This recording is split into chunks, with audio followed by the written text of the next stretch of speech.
कोई जिसके लिए कुआं खोदता है वह खुद भी उसी में गिरता है। इसलिए बुद्धिमानों ने कहा है कि बुराई करने से पहले सोच लो कि कहीं बाद में पछताना न पड़े। एक लोमड़ी एक चील की सहेली बन गई। दोनों में इतना प्यार हुआ कि एक दूसरे के बिना रहना मुश्किल हो गया। एक दिन लोमड़ी ने चील से कहा, क्यों ना हम पास रहें। पेट की फिक्र में अक्सर मुझे घर से गायब रहना पड़ता है। मेरे बच्चे घर में अकेले रह जाते हैं और मेरा ध्यान बच्चों की फिक्र में लगा रहता है। क्यों ना तुम यहीं कहीं पास ही रहो, कम से कम मेरे बच्चों का तो ख्याल रखोगे। चील ने लोमड़ी की बात से सहमति की और अंत में पुराने पेड़ को ढूंढने का प्रयास किया, जिसका तना अंदर से खोखला था। इसमें एक दरार थी। दोनों को यह स्थान पसंद आया। लोमड़ी अपने बच्चों के साथ दरार में और चील ने पेड़ पर बसेरा कर लिया। कुछ समय बाद जब लोमड़ी गायब थी, तब चील अपने घोंसले में बच्चों के साथ भूखी बैठी थी। उसने अपना और अपने बच्चों का पेट भरने के लिए लोमड़ी का एक बच्चा उठाया और घोंसले में जाकर खुद भी खाया और बच्चों को भी खिलाया। जब लोमड़ी वापस आई तो एक बच्चा गायब पाया। उसने बच्चे को इधर उधर बहुत तलाश की, मगर वह नहीं मिला। आंखों से आंसू बहने लगे। चील भी दिखावे का अफसोस करती रही।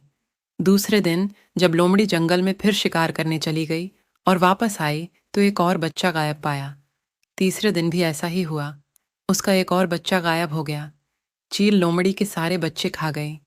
लोमड़ी को चील पर शक जो हुआ था, वह पक्का यकीन में बदल गया कि उसके सारे बच्चे चील ने ही खाए हैं। मगर वह चुप रही, कोई गिला शिकायत नहीं की। हर वक्त रोती रहती और खुदा से फरियाद करती रहती कि अय खुदा, मुझे उड़ने की ताकत अता फरमा कि मैं अपनी दोस्तनुमा दुश्मन चील से अपना इंतकाम ले सकूं। खुदा ने लोमड़ी लोमड़ी की इल्तिजा सुन ली और चील पर अपना कहर नाजिल किया। एक दिन भूख के हाथों तंग आकर चील तलाश रोजी में जंगल में उड़ी चली जा रही थी कि एक जगह धुआं उठता देखकर जल्दी से उसकी तरफ लपकी। देखा कुछ शिकारी आग जलाकर अपना शिकार भूनने में मशगूल हैं।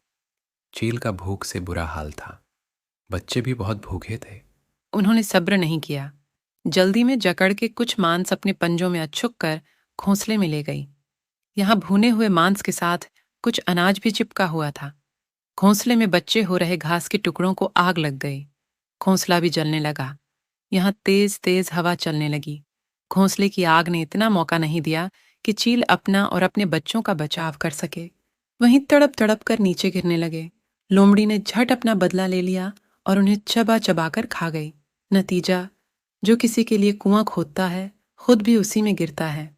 इसलिए सियानों ने कहा है कि बुराई करने से पहले सोच ले, कहीं बाद में पछताना न पड़े।